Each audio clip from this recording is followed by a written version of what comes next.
नमस्कार दोस्तों। मेरा नाम है विजय कुमार। आप देख रहे हैं कॉमिक्स पिटारा चैनल को। तो चलिए दोस्तों, डायमंड कॉमिक्स में चाचा चौधरी की इस शानदार कॉमिक्स को शुरू करते हैं, जिसका नाम है चाचा चौधरी और साबू का हथौड़ा। तो आप देख सकते हैं इसका कवर पृष्ठ, जो कि कुछ इस तरह का है। ओके, तो चलिए इसकी पहली और शानदार स्टोरी को शुरू करते हैं, जिसका नाम है साबू का हथौड़ा। वाह चाची, आज कॉफ़ी बढ़िया बनी है। साबू, ज़्यादा बात ना बना, पहाड़ी से पत्थर लाकर घर के आगे वाली सड़क बना दे। पर पहाड़ से पत्थर तोड़ने के लिए एक बड़ा हथौड़ा चाहिए, वो मैं ले आया हूँ। क्या तुम इसे उठा पाओगे?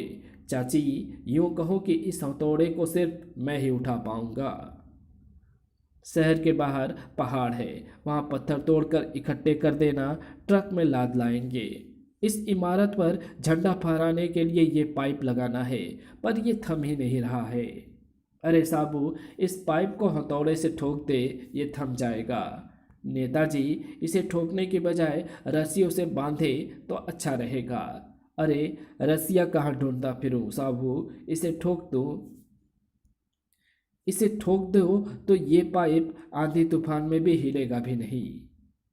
नेताजी, आप नहीं मानते हैं तो लो, एक हथौड़ा मार देता हूँ। धड़ाक, और वो सीधे छत तोड़ते हुए जमीन के नीचे चली जाती है।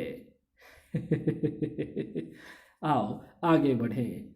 अरे साबू, एक उपकार का काम कर दे, अपने हथौड़े से इस बिजली के खंभे को ठोक दे।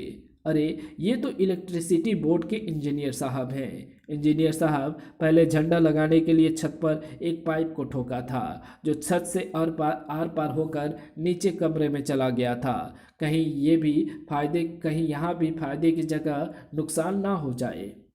यहाँ तो कोई कमरा नहीं है, इस खंबे को तो हमने जमीन पर ही गाड़ना है। अच्छी बात है साबू, जरा एक हाथ मार देना। जय बजरंगबली। धड़ाक है। खंबा कहाँ गया? जमीन के अंदर धंस गया। पेट्रोलियम चाचा जी, हमने तेल खोज निकाला। चलो अब आगे बढ़ें। वो पहाड़ आ गया जहाँ से हमें पत्थर तोड़ना है। अरे भाई, पहाड़ से नीचे आ जाओ, हमें पत्थर तोड़ना है। मैं नीचे नहीं उतरूंगा, तुम्हें पत्थर तोड़ना है, तोड़ लो। ठीक है। खटाक। हे गंगा मैया, मेरा बिछड़ा बेटा मिला दो। छपाक। बेटा तुम? साबू, मैं तुम्हारी शुक्रगुजार हूँ कि तुमने मेरा खोया बेटा मिलवा दिया। ये नाराज होकर घर से भाग गया था। तो चलिए इसकी अगली स्टोरी को शुरू करते हैं, जिसका नाम है बोंजो के सितारे। चाचा जी, बोंजो नामक किसी आदमी ने चिट्ठी लिखी है, जिसमें लिखा है कि हमारी किस्मत के सितारे आज गर्दिश में हैं। और क्या लिखा है चिट्ठी में? आगे लिखा है कि हमारी किस्मत बोंजो के हाथ में है। हम उसे यदि 10,000 रुपये दें तो वह हमारा मुकद्दर बदल कर ठीक कर सकता है। साबू, कोई किसी की किस्मत ना बना सकता है ना बिगाड़ सकता है, तो फिर वो बोंजो को इस सर फिरा लगता है। बिल्कुल, हमारी किस्मत हमारे हाथ में है। नहीं, हम नहीं, तुम्हारी किस्मत बोंजो के हाथ में है। 10,000 रुपये निकाल कर जमीन पर रख दो, नहीं तो क्या, मैं तुम्हारी खोपड़ी उड़ा दूंगा और सिद्ध कर दूंगा कि तुम्हारे सितारे सचमुच गर्दिश में थे। चूहे, तूने ये कहकर अपनी किस्मत डुबा दी है। लंबू, मुझे नीचे रख दो। और साबू उसे उठाकर एक तरफ फेंक देता है। धड़ाक। अस्पताल। लगता है आज मेरे ही सितारे गर्दिश में थे, जो पहाड़ जैसे आदमी से उलझ पड़ा। तो चलिए इसकी अगली स्टोरी को शुरू करते हैं, जिसका नाम है गुलाम। ओह, आज मैं देर तक सोता रहा। आज 15 अगस्त है, आज़ादी का दिन, और मुझे लाल किले पर प्रधानमंत्री का भाषण सुनने जाना है। अच्छा किया जो तुमने जल्दी से चाय दे दी। अब मैं चलता हूँ। चारों तरफ चहल पहल है। क्यों भाई, आज तो आज़ादी का दिन है, हर कोई छुट्टी मना रहा है। तुम क्यों पत्थर तोड़ रहे हो? चलो लाल किले चलो। मैं कैसे जा सकता हूँ? मेरे पैरों में जंजीरें पड़ी है। जंजीरें किसने डाली? मैंने। वो मजदूर गुलाम है। लेकिन लाला, बकबक, गुलाम प्रथा तो वर्षों पहले खत्म हो गई है। इस मजदूर के पिता ने मुझसे 500 रुपये कर्ज लिए थे। जब तक वे नहीं चुकते, ये मेरा गुलाम रहेगा। अगर कर्ज की रकम मैं चुका दूँ तो मैं उस गुलाम को आज़ाद कर दूंगा। ये लो कागज और पेन। लिखो इकरारनामा। वो आदमी कुछ बेवकूफ़ लगता है जो उसका कर्जा यूं ही चुका रहा है। ओह, पेन तो गिरकर टूट गया। ये तुमने क्या किया? ये ये एक फाउंटेन पेन था जिससे ब्रिटिश सरकार ने इकरारनामा लिखकर भारत को आज़ादी दी थी। ये ऐतिहासिक पेन लाखों रुपए का था, लेकिन इतनी बड़ी रकम मैं नहीं चुका सकता। तो फिर तुम्हें वर्षों मेरा गुलाम रहकर ये काम करना पड़ेगा। रहम, मैं इस पेन के बदले उस मजदूर को रिहा कर देता हूँ। मंजूर है। जल्दी चलो भाई, प्रधानमंत्री का भाषण शुरू होने वाला है। लेकिन आपका वो कीमती पेन, वो ₹125 का मामूली पेन था। बाजार से दूसरा खरीद लेंगे। तो चलिए इसकी अगली स्टोरी को शुरू करते हैं, जिसका नाम है मिस्टर रिंगो। चाचा जी, दुनिया में भिन्न भिन्न किस्म के लोग क्यों हैं? कोई काला है, कोई गोरा है, कोई ठिकना है, कोई लंबा है, कोई कांटे की तरह दुबला है, तो कोई ढोल की तरह मोटा है। संसार में सभी क्यों नहीं एक जैसे हो जाते? साबू, ये कुदरत का खेल है। आदमी पर उसकी जाति और प्रदेश का बड़ा असर पड़ता है, और कुदरत ने जिसे जैसा बनाया है वो उसी तरह अच्छा है। अरे, भाषण ही देते रहोगे या मेरी तरफ भी ध्यान दोगे? मैं रिंगो हूँ। अपने कद के कारण मैं बहुत शर्मिंदा हूँ। क्यों? मैं शायद दुनिया का सबसे छोटा आदमी हूँ। लोगों ने बताया है कि सिर्फ आप ही मेरा कद लंबा कर सकते हैं। पर ठेंगने पर में क्या बुराई है? तुम्हें कपड़ों पर कम खर्च करना पड़ेगा। मगर मेरी शादी नहीं हो रही है। इतने छोटे कद की लड़की मुझे मुझे दुनिया में कहाँ मिलेगी? ठीक है, मैं अंदर से लोहे की पतिया लाता हूँ। तुम्हारे पैर जमीन पर फिक्स कर दिए जाएंगे। फिर साबू तुम्हें खींचकर लंबा कर देगा। मैंने पेच कस दिए हैं। साबू, बाकी काम तुम्हारा है। हाँ तो मिस्टर रिंगो, मैं तुम्हें लंबा करने जा रहा हूँ। सांस रोक कर खड़े रहो। फर्रास। साबू, अब तो तुम्हारा खुश खुश अब तो तुम्हारा सिर साबू से भी 1 फुट ऊपर निकल गया है। मैं फिर कुंवारा रह जाऊंगा। शादी के लिए इतनी लंबी लड़की कहाँ से मिलेगी? लोग किसी हाल में खुश नहीं हैं। तो चलिए इसकी अगली स्टोरी को शुरू करते हैं, जिसका नाम है बदला। वाह, आज चाची ने मटर पुलाव बड़ा लाजवाब बनाया है। तुम लोगों को सिर्फ खाने खाने से ही काम है या कुछ कमाने की भी फिक्र है? भगवान, पहले साबू को कुछ खा तो लेने दो। खा ले। मैं तो सिर्फ ये कहने आई थी कि अगर पैसों का प्रबंध ना हुआ तो शाम को खाना नहीं मिलेगा। राशन का ड्रम बोल रहा है।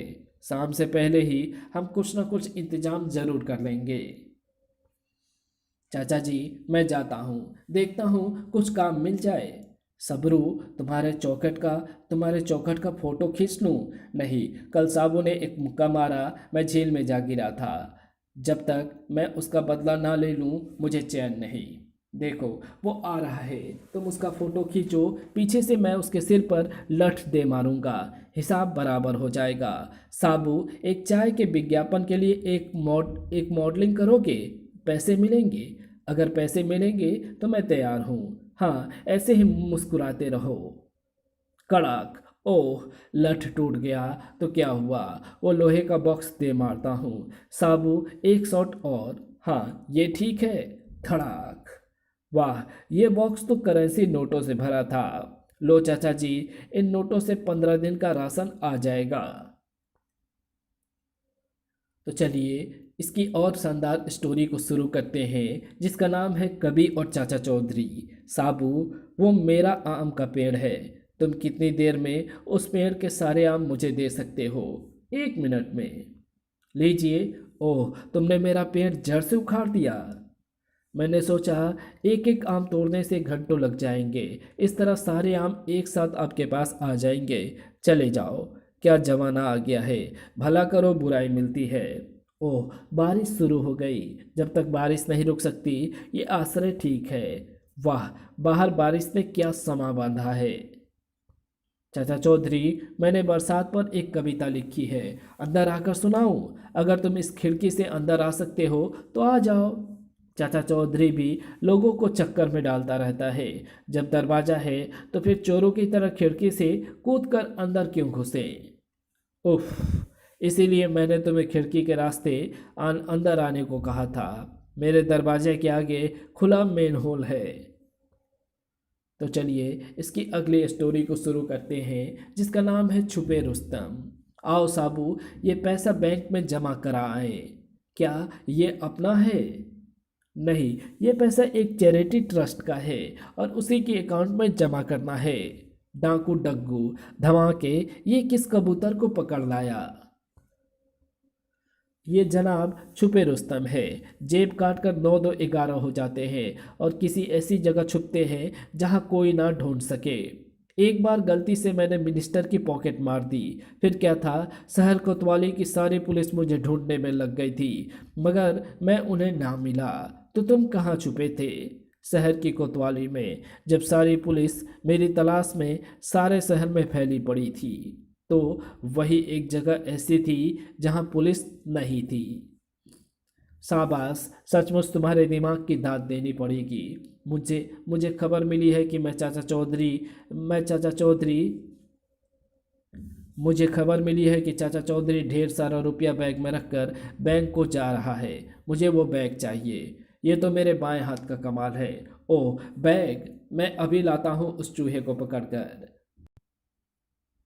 अरे, कहाँ गायब हो गया वो? इस इस लकड़ी की बेंच पर बैठकर ठंडे दिमाग से सोचना चाहिए कि वो कहाँ छुप सकता है। और उस लकड़ी के बेंच पर बैठते ही कड़ाक। ओह, मैं इस बेंच के नीचे छुपा था। छुपे रुस्तम तो बैग की बजाय पट्टियों और प्लास्टरों के साथ वापस आ रहा है। तो चलिए इसकी अगली स्टोरी को शुरू करते हैं, जिसका नाम है कलर टीवी।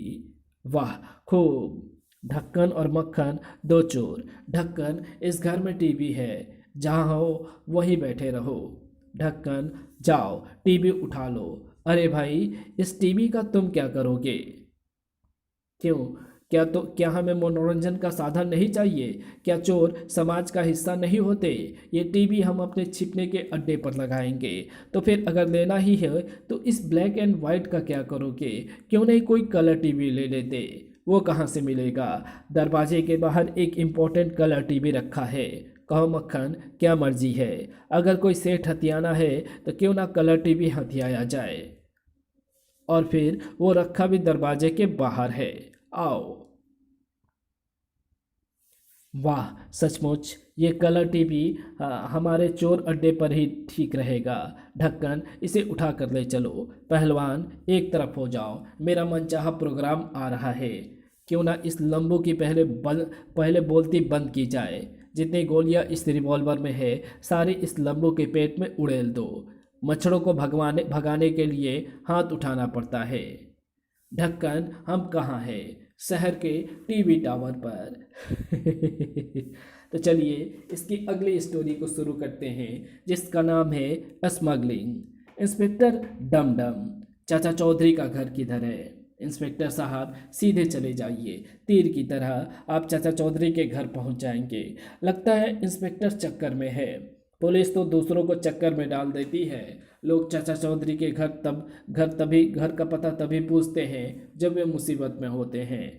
चाचा जी, मेरी मदद कीजिए, मेरी नौकरी खतरे में है। एक एक बीवी और 8 बच्चों का भरण पोषण है मुझ पर। चाचा जी, मेरी ड्यूटी हवाई अड्डे पर है। एक स्मगलर विदेशी घड़ियां और सोने की बिस्किटें स्मगल करता है, लेकिन पकड़ा नहीं जा रहा है। मेरे अफसर ने मुझे वार्निंग दी है कि अगर आज स्मगलर ना पकड़ा गया तो नौकरी से मेरी छुट्टी। स्मगलिंग से तो देश की आर्थिक व्यवस्था की भी नुकसान पहुंचता है। सर, अगर उसका पकड़ा जाना देश हित में है। आओ चले। मैं भी आऊं? नहीं साबू, तुम यहीं रहो। इस काम में ताकत की नहीं, अक्ल की ज़रूरत है। विदेशी फ्लाइट आई और एयरपोर्ट पर पैसेंजर आने लगे। बाबा जी, 1 मिनट ठहरिए, हमें परेशान ना करो। तुम देख रहे हो हमारे पास कोई विदेशी माल नहीं है। यहाँ तक कि हमने कपड़े भी नहीं पहन रखे हैं। हम अमेरिका से कुछ लेकर नहीं, देकर आए हैं। हम वहाँ के लोगों को योग और ध्यान की शिक्षा देकर लौटे हैं, जिसमें वे माया एवं मोह को छोड़कर शांति से जीना सीखे। आप महान हैं। इसी बात पर मिलाइए हाथ, और हाथ मिलाते ही इंस्पेक्टर साहब, इस प्लास्टिक के खोखले नकली हाथ के अंदर स्मगल घड़ियाँ और सोने के बिस्किट छिपाई गई है। इस बाबा का हाथ बहुत साल पहले कट गया था। इस कटे हाथ का फ़ायदा उठाने के लिए इसने हूबहू मिलता जुलता एक प्लास्टिक का हाथ बनवाया जिसमें माल स्मगल किया जाता है। सचमुच आपके दिमाग के कोई सानी नहीं है। तो चलिए इसकी अगली स्टोरी को शुरू करते हैं जिसका नाम है वो फुटबॉल। पटकू, क्या अब तुझे फुटबॉल खेलने का शौक चल रहा है? ये फुटबॉल खेलने के लिए नहीं, तमाशा देखने के लिए है। कैसा तमाशा? इसे एक जोर की किक जमाओ। अभी लो किक। आओ, मेरा पैर टूट गया। ये फुटबॉल ठोस पत्थर की है। अब देखना, मैं साबू से कहूँगा कि फुटबॉल खेलो। जब वो इसे अपनी आदत के मुताबिक जोर से किक मारेगा तो बस लो, साबू और चाचा चौधरी भी इधर ही आ रहे हैं। साबू, देखो तुम्हारे लिए मैं यह फुटबॉल लाया हूँ। जरा इसे अपनी किस्म के किक जमाओ। इससे फुटबॉल नहीं, बास्केटबॉल बहुत बेहतर खेला जा सकता है। साबू, तुम्हें बास्केटबॉल खेलने का शौक है ना? देखें तुम ये खेल कैसे खेलते हो। पहले बॉल को अपने कब्जे में किया, फिर उसे बास्केट की तरह यूं ऊंचे उछाल दिया। धड़ाक। पटकू, बाकी खेल फिर कभी। तो चलिए इसकी अगली स्टोरी को शुरू करते हैं जिसका नाम है गट्टू जेब कतरा। इंस्पेक्टर साहब, कहिए कैसे आना हुआ? बैठिए, चाय पीजिए। चाचा जी, एक समस्या लेकर आया हूँ। गट्टू जेब कतरा मेरी परेशानी बना हुआ है। बड़े बड़ों की जेबें काट लेता है। एक बार तो एक मंत्री भी जेब कटा बैठा।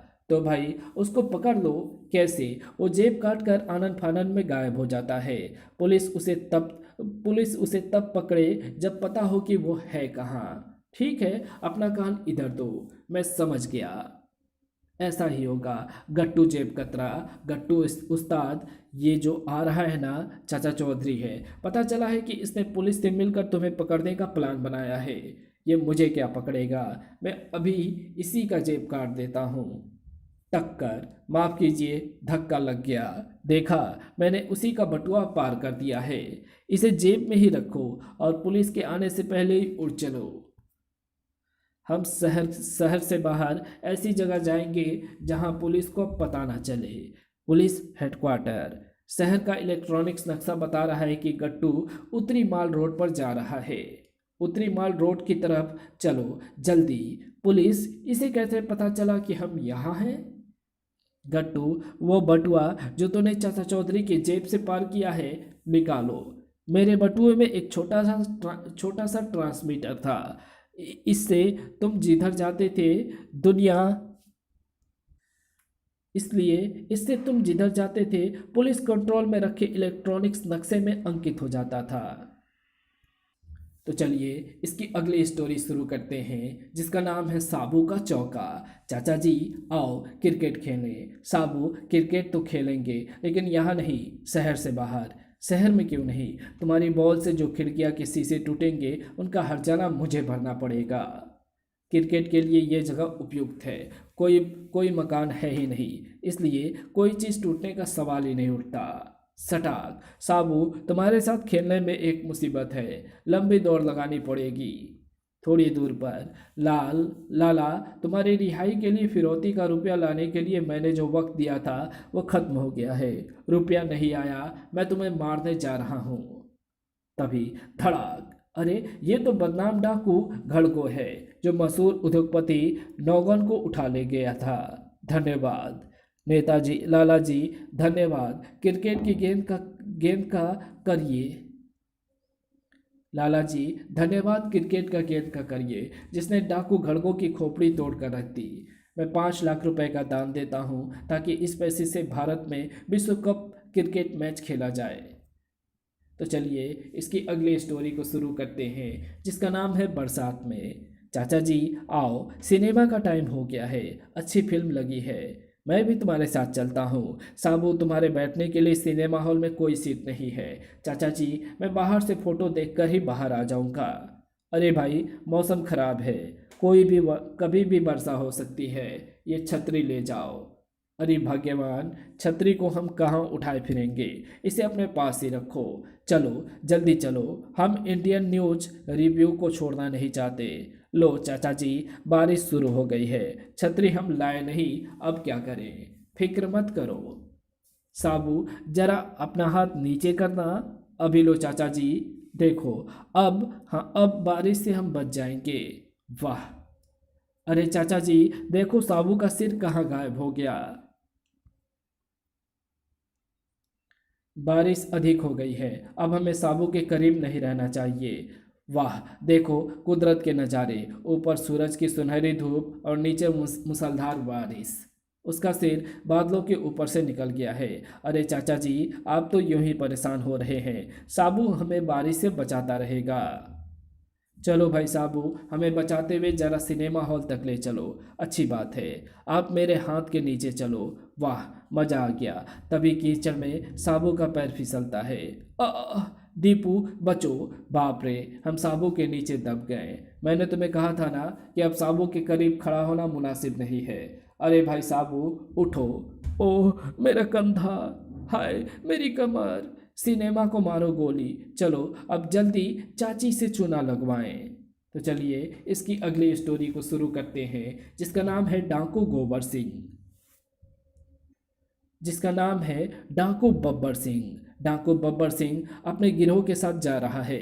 क्यों रे सांबा, सरकार ने हमारे सिर पर कितना इनाम रखा है? हजूर 50,000। पर हम आपका नाम डुबो कर नहीं आए हैं। हमने रामपुर गांव की सारी आबादी को पेड़ों पर उल्टा टांग कर गोलियों से भून दिया है, और 2 लाख रुपए की नकदी हम जेबर लूट कर अपने साथ ले आए हैं। शाबाश, वे तो फिल्मी डाकू थे जो अपने अपने सरदार का नाम डुबो आए। हम तो असली हैं। और सांबा तो एकाएक कांपने क्यों लगा? वो देखो सरदार, सामने ये पेड़ काट कर घर जल्दी जाना चाहिए। क्यों रे, तो इस चूहे से डरता है? लानत है तेरे पर, तूने बब्बर सिंह का नाम डुबो दिया। मैं अभी उसे गोलियों से भून डालता हूँ। सरदार, वो मामूली आदमी नहीं है, वो चाचा चौधरी है, जिसने आज तक किसी से मात नहीं खाई। ठाए खामोश। बंदूक की आवाज़। ये डाकू बब्बर सिंह अपने साथियों के साथ आ रहा है। उनके पास बंदूकें हैं। उनसे अकेला मुकाबला ना कर सकूंगा, कोई ट्रिक लगानी पड़ेगी। देखो, वो भागा जा रहा है चूहा। तुम इसी से इतना डर रहे थे? सरदार, तुम नहीं जानते कि छोटा सा आदमी, खामोश, इस चूहे का पीछा करते हैं। हम उसे हमेशा के लिए खत्म कर देंगे। जल्दी से ये पुल पार कर लूं, वे डाकू भी मेरे पीछे आते रहे होंगे। जैसा मैं चाहता हूं वैसा ही हुआ। जब बब्बर सिंह और उसके सारे सारे साथी पुल के बीचों बीच आ गए, बस एक ही बार में ये रस्सी कटकर अलग हो जाएगी। और रस्सी के कटते ही, ओह ये क्या हो गया? बचाओ बचाओ, हाय मैं डूबा। अरे सांभा, तू सच कहता था। चाचा चौधरी ने किसी से आज तक मात नहीं खाई। अब जाकर चैन से लकड़ी काटूंगा। इसी के साथ चाचा चौधरी की ये कॉमिक्स यहीं समाप्त होती है। तो आपको ये वीडियो कैसी लगी? अगर आपको ये वीडियो अच्छी लगी हो तो इस वीडियो को लाइक शेयर कमेंट ज़रूर कर देना। चैनल पर नए हो तो चैनल को सब्सक्राइब कर ऑल नोटिफिकेशन को सिलेक्ट ज़रूर कर देना। Thanks for watching my videos.